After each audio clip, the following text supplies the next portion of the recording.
तो आदाब, नमस्कार, गुड इवनिंग, सत श्री अकाल। एक बार फिर आप तमाम लोगों का स्वागत है क्राइम तक की कहानी के इस एपिसोड में। उम्मीद है पूरी फैमिली अच्छी होगी।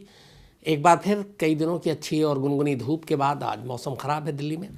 रात बारिश हुई, सुबह भी बारिश हुई और इस वक्त भी मौसम वैसे ही है, बादल घनघोर है, बारिश कभी भी हो सकती है, ठंड फिर से बढ़ गई है और इसीलिए मैं वापस, मुझे लगा था ओवरकोट नहीं पहनूंगा लेकिन पहनना पड़ा क्योंकि ठंड ज़्यादा थी। अब आते हैं आज की कहानी के ऊपर। आप में से बहुत सारे लोग कई दिनों से, हालांकि मुझे समझ में नहीं आता ये फरमाइश क्यों आती है, बट कहते हैं ऐसा कुछ हॉरर सुनाइए, कुछ भूत प्रेत की सुनाइए।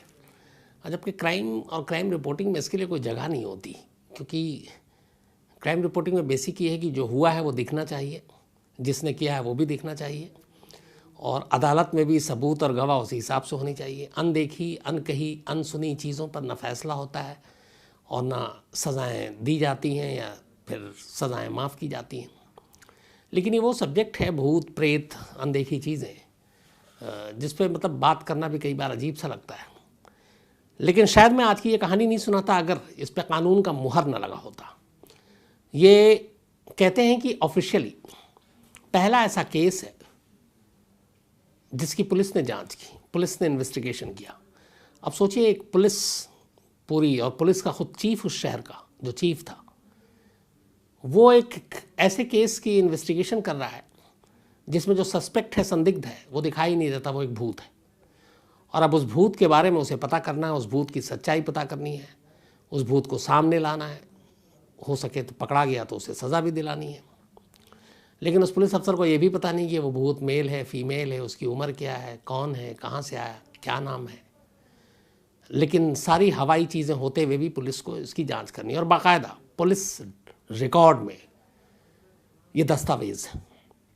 इस कहानी के बीच में मैं आपको वो दस्तावेज़ भी दिखाऊंगा जो पुलिस की अपनी तरफ से, पुलिस चीफ के स्टेटमेंट है और बाकायदा उस वक्त कई जर्नलिस्ट से उन्होंने इंटरव्यू में सारी बातें कही और उस पुलिस वाले ने यह भी कहा कि मैंने जो जो चीज़ें देखी, मुझे यकीन हो गया कि ये किसी इंसान का काम नहीं है, किसी भूत का ही काम है। कहानी स्पेन की है, बहुत ही खूबसूरत देश, और कहानी स्पेन की राजधानी मैड्रिड की है।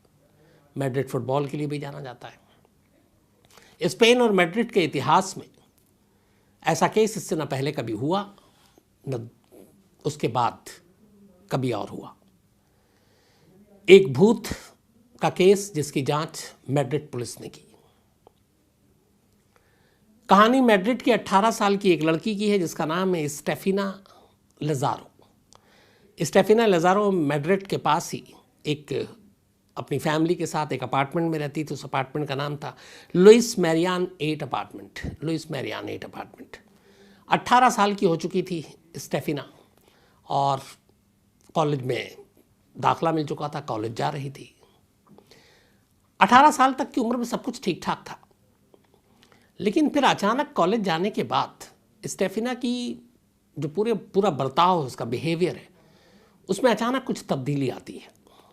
घर में स्टेफिना के माँ बाप, एक भाई और एक और बहन थी, तो ये लोग 5 लोग थे। वहाँ पे ज़्यादातर घर लकड़ियों के होते थे, वहीं स्टेफिना रहती थी। सब कुछ एक नॉर्मल लड़की की तरह थी, लेकिन अचानक उसकी बिहेवियर में कुछ चेंजेस आने शुरू हो गए।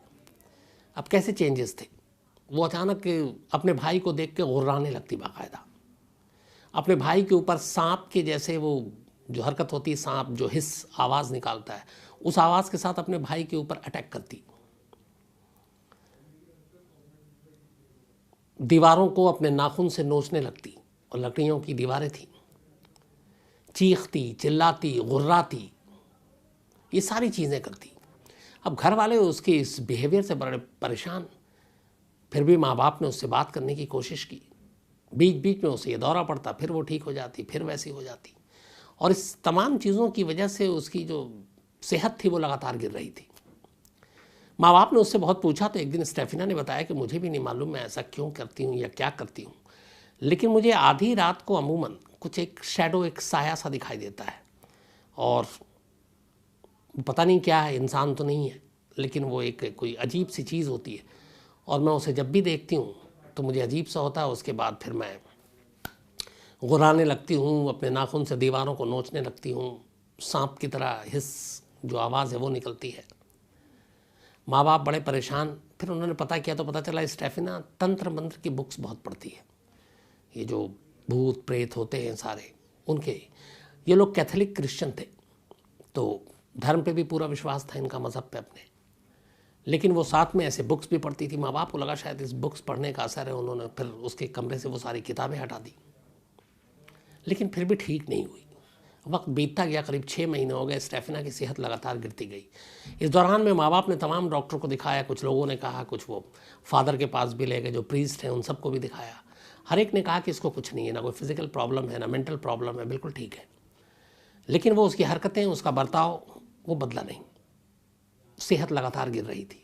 माँ बाप को अपनी बच्ची की फिक्र थी।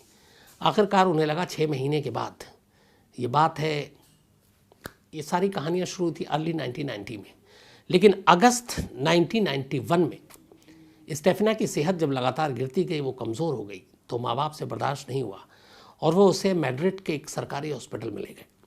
उन्होंने कहा कि इसका पूरा चेकअप कराएंगे, पता करेंगे क्या बीमारी है, क्या है। अब वो हॉस्पिटल गई, हॉस्पिटल में सारा चेकअप हुआ, हर एक एक्सपर्ट्स ने देखा, साइकेट्रिस्ट ने भी देखा। 3 वीक तक उसका अस्पताल में इलाज चला, लेकिन कोई बीमारी नहीं निकली। डॉक्टरों ने कहा कि ये बिल्कुल फिट है, मेंटली भी हेल्दी भी है, सब कुछ है, लेकिन सेहत क्यों गिर रही है, ये समझ में नहीं आ रहा था। 3 हफ्ते के बाद अचानक एक रोज़ अस्पताल में स्टेफिना की मौत हो जाती है। बिल्कुल नॉर्मल थी, घर वाले भी मिलने आते थे, देखते थे, डेली की तरह उस दिन भी नॉर्मल थी। अगस्त 1991 की बात है, ये एग्जैक्ट डेट याद नहीं है मुझे।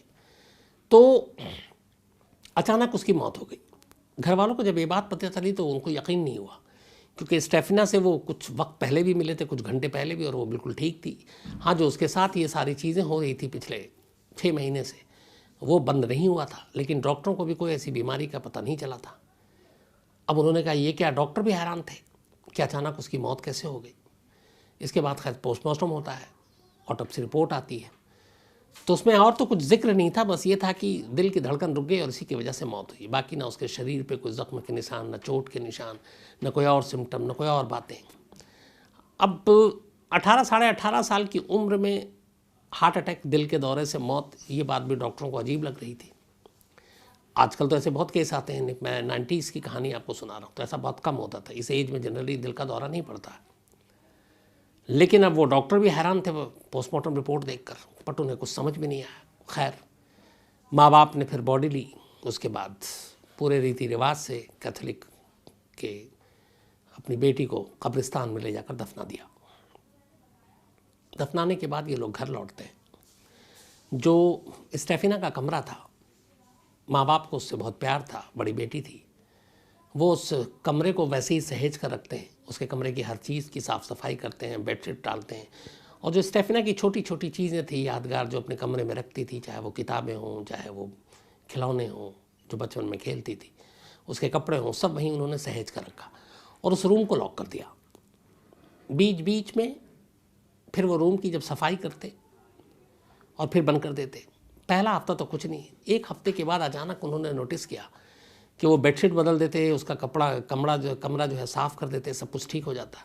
और फिर जब वो दरवाज़ा खोलते तो हैरान हो जाते, बेडशीट फर्श पे पड़ी होती, गद्दे इधर से उधर, किताबें बाकी चीज़ें कमरे में बिखरी पड़ी हुई हैं, दीवार पे जो तस्वीरें हैं वो उल्टी हो गई हैं।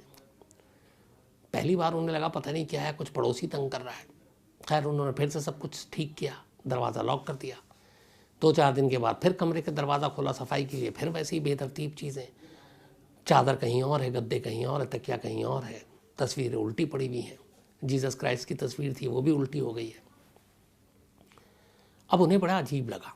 इसके बाद एक नई चीज़ शुरू हो गई। स्टेफिना के कमरे से रात को अचानक, ख़ासतौर पर रात को, अजीब अजीब आवाज़ें शुरू आने लगी, और ख़ासतौर पर एक जो थी, मम्मा मम्मा, मतलब वो अपनी माँ को पुकार रही है, और माँ उसकी आवाज़ सुनती, घर वाले भी सुनते, और उस आवाज़ में बड़ा दर्द होता। रात को ये लोग दरवाज़ा खोलकर उसके कमरे में जाते हैं तो वहाँ महसूस करते कि बहुत ठंडी हवा चल रही है, और बाहर जब वो देखते खिड़की से तो कोई हवा नहीं चल रही है। परेशान फिर उन्होंने देखा कि सारी चीज़ें अस्त व्यस्त हैं। ऐसा कई दिन चला, आवाज़ें आई बड़ी बड़ी। फिर उन्होंने नोटिस किया कि उसके कमरे की जो दीवारें हैं लकड़ी की थी, वो सारी नाखून से खुरची हुई हैं। और जब उससे पहले दौरा पड़ता था और स्टेफिना ने ये सब किया था, उसके बाद उन्होंने वो जो वॉल थी लकड़ियों की, ये सारी चीज़ें बदलवा दी थी, लेकिन अब नए निशान नाखून के उन दीवारों पर थे। उन्हें बड़ा अजीब लगा, फिर डर भी लगा कि कुछ है। पहले उन्होंने चेक किया पड़ोसियों, किसी ने तंग तो नहीं कर रहा है, वो सब चीज़ें नहीं थी। फिर उन्होंने क्या किया कि उसके कमरे को लॉक करके और नट बोल्ट लगा दिया ताकि अब उसमें कोई जा ही नहीं। अगले दिन बहुत तेज़ ठंडी हवा घर के अंदर, और उन्हें आवाज़ें अजीब अजीब सुनाई दी, चीखने की, चिल्लाने की, मम्मा मम्मा। और उसके बाद वो दरवाजे का नट बोल्ट अपने आप खुल गया और पूरा दरवाज़ा खुल गया। घर वालों ने देखा, वो और घबरा गए। इसके बाद परेशान अब उन्हें ये लगा कि पड़ोसियों को बताएं तो पड़ोसी हंसेंगे, कौन इस बात पे यकीन करेगा कि घर की तस्वीरें उल्टी हो रही हैं, चादर इधर से उधर है, तकिया कहीं और है, दीवार पे नाखून के निशान हैं ताज़े। बड़े परेशान, लेकिन फिर लगा कि कुछ पड़ोसियों को इसमें बताना चाहिए। स्टेफिना के माँ बाप ने पड़ोसियों से बात की, उन्होंने हमारे घर में इस तरीके से हो रहा है। कुछ पड़ोसियों ने कहा हमें रात को हमें भी आपके घर से आवाज़ सुनाई देती है। फिर उन्होंने कहा कि ये सारी चीज़ें हैं। कुछ पड़ोसियों ने हिम्मत की, उन्होंने कहा कि चलो। रात को वो गए और विटनेस बने, उन्होंने देखा सब कुछ ठीक है, अचानक ठंडी हवा चलने लगी और आसपास में और कहीं नहीं चल रही है, तस्वीरें उलट रही हैं। ये सारी चीज़ें जब देखी तो पड़ोसी भी घबरा गए, लेकिन अब पड़ोसी विटनेस बन गए थे। अब ये सिलसिला चलता रहा, माँ बाप परेशान। इसी दौरान में एक नई चीज़ हुई। जिस कॉलेज में स्टेफिना पढ़ती थी, उस कॉलेज की 2-3 टीचर स्टेफिना के घर पहुंचे अचानक, और स्टेफिना की मौत को करीब 15 दिन से ज़्यादा का वक्त बीत चुका है। वो स्टेफिना के माँ बाप के पास आते हैं और कहते हैं हमें आपसे कुछ बात करनी है, आपको कुछ बताना है। तो उन्होंने कहा जी बताइए। तो उसने कहा कि ये बात हमें पहले बतानी चाहिए थी, लेकिन हमें नहीं बता पाए, क्योंकि कैसे बताते और आप यकीन करते कि नहीं। उनमें से एक, चूँकि ये क्रिश्चियन स्कूल था, तो नन थी, वो नन भी घर आई थी स्टेफिना के मिलने के लिए। तो उन्होंने कहा कि ये करीब 6-7 महीने पुरानी बात है। अब उन्होंने कहा इतनी पुरानी बात आप क्यों अब बता रहे? तो उन्होंने कहा हमें पता चला अब स्टेफिना की मौत हो गई है, तो वो सारी चीज़ें हम रिकॉल कर रहे हैं, याद कर रहे हैं, तो आपसे शेयर करना चाहते हैं। उसने कहा बताएं। उसने कहा कि स्टेफिना की एक दोस्त थी, उस दोस्त का एक बॉयफ्रेंड था। करीब 7 महीने पहले, मतलब 1990s की बात है, उसके स्टेफिना के दोस्त के बॉयफ्रेंड का एक बाइक एक्सीडेंट में उसकी मौत हो गई। और इससे स्टेफिना की वो दोस्त बड़े सदमे में चली गई, क्योंकि उसके बॉयफ्रेंड की मौत हो गई थी और स्टेफिना अपनी उस दोस्त के बड़े करीब थी। नन ने बताया कि इसके बाद मैं एक दिन स्कूल के पिछले हिस्से में गई, तो वहाँ पे 4 लड़कियों को देखा। उनमें एक स्टेफिना थी, एक उसकी वही दोस्त थी जिसके बॉयफ्रेंड की रोड एक्सीडेंट में डेथ हुई थी, और 2 उसकी और क्लासमेट थी। तो हमने देखा कि ये चारों एक लकड़ी का बोर्ड, कैरम जैसा, उसके ऊपर एक शीशे का गिलास रखी हुई है, और उस गिलास को उन्होंने उल्टा रखा हुआ है और गिलास खाली है। और ये चारों उस बोर्ड के 4 तरफ खड़ी हुई हैं, चारों दिशाओं में, और इनमें से एक एक करके उस गिलास के बेस पे जो उल्टा रखा हुआ है वो उंगलियां लगाती थी। फिर एक लगाती, फिर दूसरी लगाती। बोली कि एक दिन मैं पीछे की तरफ गई और मैंने देखा, तो बोली जब मैंने देखा स्टेफिना को, जब उसकी बारी आई और मैं दूर से देख रही कि कर क्या रही, मैं पहले समझने की कोशिश कर रही थी। बोली स्टेफिना ने जब गिलास के नीचे उंगली लगाई तो मैंने अपनी आंखों से उस गिलास को उस बोर्ड के ऊपर उड़ते हुए देखा।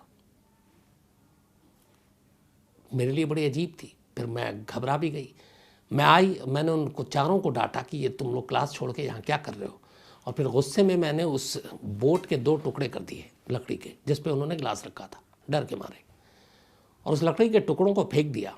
और अचानक मैंने देखा कि जैसे ही मैंने 2 टुकड़े किए बोर्ड के, वो गिलास हवा में था और हवा में गिलास घूम रहा है। और मेरे लिए ये बड़ी अचंभित बात थी, मैं सोच भी नहीं सकती कि ऐसा हो सकता है। फिर मैंने उन चारों से बात की तो उन्होंने बताया स्टेफिना तंत्र मंत्र की किताबें पढ़ा करती थी, उसे भूत से बातें करने का शौक था। उसने कहा, उसने अपने दोस्तों को भी सारे जिक्र किया। जो स्टेफिना की दोस्त थी जिसके बॉयफ्रेंड की डेथ हो गई थी, उससे भी उसने बात की। उसने कहा मैंने कई किताबें पढ़ी और ये मुमकिन है भूत से बात करना, जो लोग मर गए हैं उनके बारे में बात करना, और उनके कैसे हैं, वो उस दुनिया में कैसे रहते हैं, क्या खाते हैं, क्या पीते हैं। तो ये सारी जानकारी उन्हें भूत से मिलती है। तो उसने कहा तुम्हारे बॉयफ्रेंड के से भी हम बात करेंगे किसी सोर्स के ज़रिए और पता करेंगे कि वो कैसा है, कहाँ है। तो इसी के लिए ये सारी चीज़ें कर रही थी, वो ग्लास और ये, ताकि भूत से बात कर सके। बोले कि जब ये सारी चीज़ें हुई उसके बाद अचानक हम लोगों ने देखा, वहीं पे खड़े होकर बात कर रहे थे, बोट के 2 टुकड़े हो चुके थे, एक सफ़ेद धुएं की लेयर आई और उसने बोला कि मैं और मेरी एक और टीचर खड़ी हुई थी और ये 4 बच्चियां थीं स्टेफिना समेत। एक धुएं का गुबार सा आया और वो गुबार एकदम ऐसा लगा कि जैसा निशाना लेकर आया हो। हम 6 लोग खड़े थे, लेकिन वो धुएं का गुबार सीधे स्टेफिना के पास गया और उसकी नाक से होते हुए उसके अंदर चला गया और फिर धुएं का गुबार गायब। बोली सब देख के हम घबरा गए, इनको डांटा और बोला आज के बाद इधर नहीं आओगे, और हम लोग चले गए। अब जब ये कहानी घर वालों को पता चली तो उन्हें लगा कि ये सारी चीज़ें जो तारीख़ बताई उन्होंने, ये उसी वक्त से है जब से स्टेफिना के बिहेवियर में एक बर्ताव आना शुरू हुआ था, जब उसने गुर्राना शुरू किया, जब वो सांप की तरह आवाज़ निकालती, अपने छोटे भाई पे हमला करती। जब ये सारी चीज़ें सुनी तब घर वालों को फिर अजीब लगा। उसके बाद वो और घबरा गए। लेकिन पड़ोसी भी अब इस बात के विटनेस थे कि इस घर में कुछ ऐसी आवाज़ें आती हैं। खैर स्कूल की वो सारी नन और वो लोग बता कर ये चली गई। इसके बाद क्यूरियोसिटी में कि अभी भी शायद स्टेमिना यहाँ है, क्योंकि वो दूसरे भूत से बात करना चाहती थी, अब खुद शायद भूत बनकर यहीं रह रही है, मम्मा मम्मा भी कर रही है, ठंडी हवाओं के ज़रिए शायद वो घर में घूम रही है। उन्होंने फिर से उसके दरवाजे को खोला। दरवाज़ा खोला तो देखा कि जीसस की तस्वीर उल्टी लटकी हुई है, सारे सामान फिर से इधर से उधर बिखरे पड़े हुए हैं। उसके बाद अचानक देखा कि उन्होंने स्टेफिना की एक तस्वीर जो फ्रेम में लगी थी वो भी फर्श पे गिरी है। अपनी बेटी की तस्वीर को फर्श पे गिरा देख माँ ने तस्वीर ज़मीन से उठाने की कोशिश की। अभी फ्रेम को हाथ ही लगाया था कि पता नहीं क्या हुआ, उन्होंने थोड़ा सा उठाया और फिर वापस फ्रेम ज़मीन पर फेंक दिया। कुछ अजीब सी चीज़ हुई उनके साथ। स्टेफिना के पिता वहाँ बराबर में खड़े थे। उन्होंने देखा कि उनकी वाइफ अपनी बेटी की ही फ्रेम, जो तस्वीर है जिससे इतना प्यार करती है, वो वापस ज़मीन पर फेंक रही। उन्हें अच्छा नहीं लगा। उन्होंने उस फ्रेम को उठा लिया। जैसे ही उठाया, अब दोनों स्टेफिना का चेहरा उनके सामने था। फ्रेम लकड़ी का था, साथ में शीशा और तस्वीरें जो आमतौर पर फ्रेम होता है। फिर उन्होंने जो मंजर देखा वो ये था कि उस फ्रेम के अंदर स्टेफिना के चेहरा अचानक जलने लगा और आग सिर्फ चेहरे पर थी। न फ्रेम पे कहीं आग है, न लकड़ी पे है, न और कहीं नीचे, न उस चेहरे के नीचे की जो तस्वीरें उस पर, सिर्फ आग चेहरे के ऊपर, और चेहरा धू धू कर जलने लगा।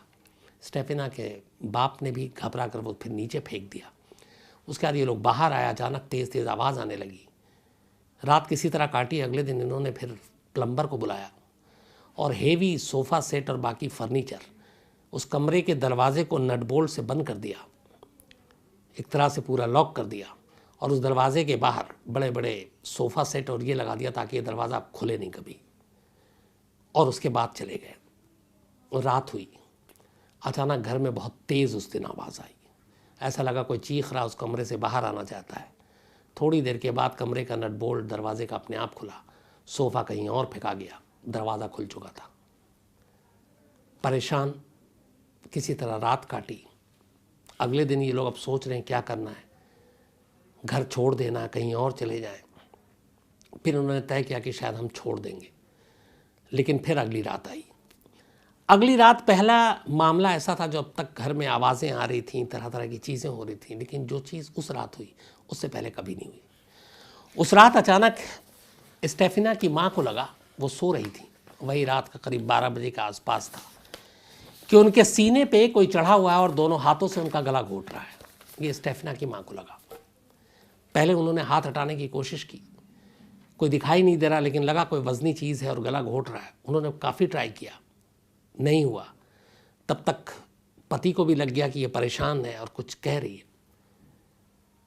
फिर किसी तरीके से बड़ी मुश्किल से वो हाथ को अपने गले से हटाया और ऐसा लगा था कि सामने वाला कोई गला घोंट रहा है, लेकिन वो इतनी घबरा गई कि पहली बार इस पूरे इंसिडेंट में, जब से एबनॉर्मल बिहेवियर से लेकर हॉस्पिटल या फिर स्टेफिना की मौत, घर में ये सारी चीज़ें, अभी तक उन्होंने कभी पुलिस को कॉल नहीं किया था। लेकिन उस रात पहली बार 2:40 पर स्टेफिना की मां पुलिस को कॉल करती है। कॉल के बाद फौरन अगले 10 मिनट में पुलिस की टीम स्टेफिना के घर पे पहुंचती है। और जो पुलिस टीम पहुंची उसमें चीफ इंस्पेक्टर नेशनल पुलिस के जो थे मिस्टर जोस पेड्रो, इसके अलावा उनके साथ उनके सहयोगी अफसर जो थे मिस्टर नेगरी और 3 और कुल 5 पुलिस वाले। रात 2:40 था, 3 के आसपास करीब ये लोग घर पहुंचे स्टेफिना के। देखा तो बदहवास परेशान स्टेफिना के माँ बाप, भाई और बहन। उन्होंने पूछा क्या हुआ। उन्होंने कहा इस तरीके से किसी ने गला घोटने की कोशिश की। फिर पुलिस वाले को अंदर जाके लगा कि ये क्या, घर के बाहर बिल्कुल नॉर्मल, अंदर ठंडी सी हवाएं चल रही है और कुछ अजीब अजीब आवाज़ें आ रही हैं। तो उसने पूछा कि और कौन है घर में। पुलिस वालों ने, उन्होंने कहा कोई नहीं, यही आवाज़ें हम महीनों से सुन रहे हैं। फिर उन्होंने कहानी बताई। फिर उन्होंने कहा कि वो कमरा देखना चाहते हैं। वो कमरे में गए, सारी चीज़ें फिर उन्होंने देखी कि तस्वीरें सब उल्टी ली। बिस्तर कहीं और है, चादर कहीं और है, तकिया कहीं और है। इसके बाद उन्होंने उस कमरे के अंदर बहुत तेज़ हवा और आंधी की सुगबुगाहट आई। पुलिस वालों ने कहा कि खिड़की खोल के देखते हैं। उन्होंने खिड़की खोल के देखा, बाहर बिल्कुल मौसम शांत। अब पुलिस वालों की हवा खराब हो गई और उन्हें लगने लगा कि कुछ गड़बड़ है। अब वो भी क्या करें। उन्हें एक अनजाना रहस्यमयी, मतलब क्रिमिनल कहें या क्या कहें, जो दिखाई नहीं दे रहा, उसको कैसे पकड़ें, घर वालों को कैसे सांत्वना दें। तो पुलिस वालों ने जो भी उस वक्त किया, उस रात समझा बुझा कर, तब तक सुबह हो ही गई थी, वो चले गए। बट उनके दिमाग में ये बात घूमती रही। अगले दिन उन्होंने इन्वेस्टिगेशन के नाम पे फिर से उस घर का रुख किया। वहाँ गए तो उन्होंने डिटेल में कहानी पूछी। रात का वक्त था और उन घर वालों ने कहा कि जो भी होता है यहाँ रात को होता है। तो उन्होंने कहा ठीक है, हम रात को इस बार खुद विटनेस बनेंगे। पुलिस वाले रुक गए पांचों। रुकने के बाद अब उन्होंने कहानी सुनी, सारी कहानी समझ में आ गई। फिर उन्होंने कहा कि स्टेफिना के फादर ने कहा कि जो उनका छोटा बेटा है, अक्सर कई बार ऐसा होता है कि उस कमरे में, जिस कमरे में वो सोता है, 2 बेड, एक उसकी बहन के, एक उसके। बोले मैं अगर उसको राइट बेड पे सुलाता हूँ तो हवा में उछल कर, जैसे फुटबॉल है, वो लेफ्ट बेड पे चला जाता है और वहाँ से फिर राइट पे आ जाता है। कोई ऐसा लगता है कि उसको उठा के फुटबॉल की तरह इधर से उधर घुमा रहा है। पुलिस वालों ने कहा क्या मजाक है। बोला आप चलिए। अब पुलिस की टीम, स्टेफिना के फादर, ये सब उस कमरे में पहुंचे। उनका बेटा छोटा एक बेड पे है। थोड़ी देर के बाद पुलिस वालों की आंखों के सामने हवा में उछलता है फुटबॉल की तरह वो बच्चा, और दूसरे बेड पर, फिर वहाँ से इस बेड पर। उनके सामने फिर जीसस की तस्वीर सीधी थी उल्टी हो जाती है, सारी चीज़ें बिखर जाती हैं और एक शोर, एक चीख सुनाई देती है। पहली बार पुलिस वालों को एहसास होता है कि इस घर में कुछ अजीब सी चीज़ें हैं।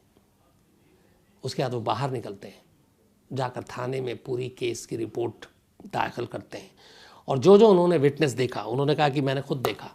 उनके सामने फिर से उस दरवाजे की नट बोल्ट लगाया जाता है, कुंडी लगाई जाती है और उनके सामने वो दरवाज़ा अपने आप खुल जाता है, नट बोल्ट उड़ जाता है। उन्होंने कहा कि मैंने अपनी आंखों से देखा और चेक किया, अननेचुरल तरीके से दरवाज़ा खुले। ये सब रिपोर्ट में है पुलिस के, और आंखों के हमारे सामने तेज़ हवाएं चल रही है, ठंडी हवाएं चल रही है, आंधी की आवाज़ आ रही है, शोर सुनाई दे रहा है, बाहर सब कुछ शांत है। पुलिस वालों ने ये सारी चीज़ें रिपोर्ट लिखी। ये खबर उस वक्त मीडिया में आई। मीडिया ने पुलिस वालों का, इन सब का इंटरव्यू लिया। इन्होंने सारी कहानियाँ बताई जो उन्होंने देखी थी। और इसके बाद फिर जांच की। पहले अब भूत प्रेत पे तो यकीन कर नहीं सकते, किसी दुश्मन का तो हाथ नहीं है, कोई ऐसा तो नहीं जो इनसे घर खाली कराना चाहता है या कोई और बात। पूरी इन्वेस्टिगेशन की कई महीने, मतलब महीने नहीं, लगभग हम 20 से 30 दिन के करीब अंदर, पर उन्हें ऐसी कोई भी सस्पेक्टेड चीज़ नहीं मिली। उस घर के अंदर जाते ही उनकी फीलिंग अलग हो जाती थी, बदल जाती थी, ऐसा लगता था यहाँ कुछ है। लास्ट में पुलिस को भी कुछ मिला नहीं, पुलिस चीफ को भी कुछ मिला नहीं। उन्होंने एक मशवरा दिया स्टेफिना के घर वालों को। मशवरा ये था कि आप ये घर छोड़ दीजिए, शायद कुछ बदल जाए। स्टेफिना के माँ बाप पहले ही इतने परेशान हो चुके थे कि वो घर छोड़ने का सोच रहे थे, और आखिरकार उन्होंने ये फैसला किया और इस लुइस हैरियन 8 अपार्टमेंट को खाली कर दिया। खाली करने के बाद वो मैड्रिड में ही एक दूसरी जगह पहुंचे और दूसरे अपार्टमेंट में रहने लगे। 91 की बात थी, आज 2022 है, करीब 30-32 साल हो गए। दोबारा कभी उनके घर में इस तरह की कोई चीज़ नहीं हुई। जो भी पैरानॉर्मल एक्टिविटीज़ थी वो उस घर को खाली करते ही बंद हो गई। इसके बारे में स्पेनिश पुलिस, मैड्रिड पुलिस ने डिटेल में अपनी रिपोर्ट तैयार की। उस रिपोर्ट के कुछ अंश आपको इस कहानी में मैं दिखाऊंगा भी। लेकिन स्पेन के इतिहास में इस कहानी को आज भी लोग याद करते हैं, और इससे बड़ा कोई इंसिडेंट वहाँ हुआ नहीं, जो कानून का एक दस्तावेज़ है जिस पे पुलिस ने जांच की। हालांकि इस केस को पुलिस सुलझा नहीं पाई, लेकिन नसीब अच्छा था, घर बदलते ही ये सारी चीज़ें रुक गईं, और इसीलिए पुलिस को उस गुमनाम, अनजान, अनदेखा, जो चेहरा भी जिसका नहीं, ऐसे किसी भूत की तलाश लंबे वक्त तक नहीं करनी पड़ी। ये पैरानॉर्मल जो एक्टिविटीज़ थी ये सब खत्म हो गई। बाद में इस पे एक सीरीज़ भी बनी, शायद ये फिल्म, जिसका नाम था वेरोनिका। हालांकि कहते हैं कि वेरोनिका अगर 100 लोग हैं तो उनमें से शायद ही एक ने भी अभी तक इसको कंप्लीट नहीं किया है देखना, ये कहा जाता है। लेकिन इसके ऊपर एक वेरोनिका बनी। तो ये थी कहानी एक ऐसे भूत की जिसको बाकायदा रिकॉर्ड पे पुलिस को केस दिया गया जांच करने के लिए। पुलिस ने जांच की, और जैसा कि हम सब जानते हैं, भूत को पकड़ नहीं पाई। तो कहानी के बाद अब अपने सिलसिले को आगे बढ़ाते हैं। आज हनी सिंह जी का जन्मदिन है। Happy birthday Honey Singh ji. और विकास ओझा जी की पत्नी हैं ये, आदित्य सेन और अनमोल मिश्रा, दोनों दोस्त हैं। और देखिए, दोनों दोस्तों का जन्मदिन और बर्थडे भी एक ही दिन है, यानी आज है। तो दोनों दिल्ली में हैं। तो आदित्य सेन और अनमोल मिश्रा, आप दोनों को जन्मदिन की बहुत बहुत बधाई, और आपकी दोस्ती हमेशा यूं ही सलामत रहे, आप लोग हमेशा ऐसे ही अच्छे रहें। पूर्णिमा शिंदे, इनका भी आज जन्मदिन है। और प्रीतम शिंदे जी ने भेजा, इनकी बेटियां हैं। कुलवंत सिंह जी, तो कुलवंत सिंह जी का भी जन्मदिन है। हैप्पी बर्थडे कुलवंत सिंह जी, प्रणाम। क्योंकि जसप्रीत सिंह जी ने भेजा है, ये उनके पिताजी हैं। तो आप हमेशा अच्छे रहें, सेहतमंद रहें, खुश रहें। मधुर यादव जी हैं, इनका भी जन्मदिन है। हैप्पी बर्थडे मधुर यादव जी। इसके अलावा अजय कुमार हैं दिल्ली से, इनका भी आज जन्मदिन है। Happy birthday Ajay. अंश, इनका भी आज जन्मदिन है, तो हैप्पी बर्थडे अंश। और संजय गोंडालिया जी ने भेजा है गुजरात से। मुकेश मोटवानी जी हैं, ये हमारी क्राइम तक फैमिली मेंबर हैं, लागोस नाइजेरिया से, और इन्होंने एक मेल लिखा है। और thank you very much Mukesh Motwani ji आपके इस मेल के लिए। कभी नाइजेरिया आया तो ज़रूर मिलूंगा। बोको हराम की भी इन्होंने कहानी सुनी थी। हश पपी की कहानी सुनना चाहते हैं। एक रेमन अब्बास, ये नाइजेरिया के इंस्टाग्राम के स्टार हैं, लेकिन फ़िलहाल अमेरिका की जेल में बंद है। तो उसके बारे में सारी जानकारी चाहते हैं, मैं आपको ज़रूर मुकेश जी इस कहानी को सुनाऊंगा। माधव बसंत जी हैं, इन्होंने लिखा कि इनकी आंखों का ऑपरेशन हुआ है, इसलिए कई वीडियो देख नहीं पाते, लेकिन कहानी लगातार सुनते हैं। और माधव बसंत जी, थैंक यू वेरी मच। ऊपर वाला आपके साथ सब अच्छा करे। संदीप सरकार हैं, ये ब्रायन लारा की कहानी सुनना चाहते हैं। इसके अलावा इसरार अहमद है। इसरार अहमद साहब ITBP में हैं, और ये सब इंस्पेक्टर हैं, इस वक्त गैंगटॉक में पोस्टेड हैं, गाज़ीपुर के रहने वाले हैं। इन्होंने कहा आपकी लाइव नहीं सुन पाता हूं, तो कोई बात नहीं इसरार साहब, आप कभी भी जब आपको मौका मिले तो आप खोल के देख लिया कीजिए। 9 बजे जनरली जो कहानी है हर रात, वो 9 बजे पोस्ट की जाती है, यानी अपलोड की जाती है। तो रात 9 बजे का वक्त होता है, लेकिन आप 24 घंटे 24 दिन कभी भी कहीं भी सुन सकते हैं। राहुल द्विवेदी हैं, और साथ में करण शिवम हैं, और हीरो हैं, ये तीनों दोस्त हैं। प्रवीण हैं, और मऊ से नालंदा यूनिवर्सिटी की कहानी सुनना चाहते हैं। इसके अलावा शिवाय कुणाल हैं, ये लीजिए, इनका भी था कि कोई हॉरर स्टोरी सुनाइए, तो आज हॉरर ही सुना दिया आपको।